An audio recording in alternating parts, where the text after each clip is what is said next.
মার্কা নাকি মানুষ? কাল আপনার আমানত কাকে দিচ্ছেন? একটা কাগজে একটা চিহ্ন, নাকি একজন মানুষ যার হাতে আপনার আগামী 5 বছর? ভাবুন, মার্কা কি রাস্তা বানায়? মার্কা কি স্কুল চালায়? মার্কা কি হাসপাতালের বিছানা বাড়ায়?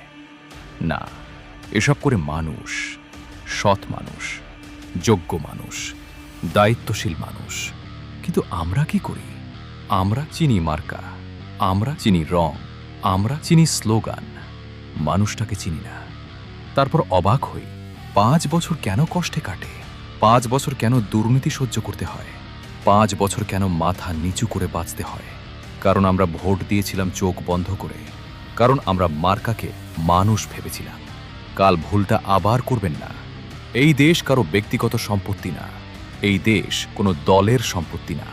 এই দেশ আমার, এই দেশ আপনার। আর নিজের জিনিসের দায়িত্ব অন্যের ঘাড়ে চাপানো যায় না।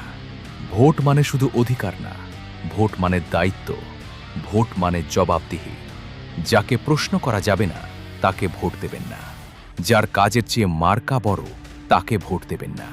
যার পরিচয় মানুষ হিসেবে শক্তিশালী তাকেই ভোট দিন।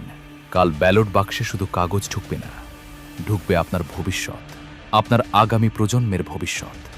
একবার ভাবুন, আপনি কাকে বিশ্বাস করতে পারেন? কারণ কাল আপনি শুধু ভোটার নন, আপনি এই দেশের মালিক। তাই আগামীকাল আপনার ভোটটি হোক বিবেকের পক্ষে, মার্কার পক্ষে নয়।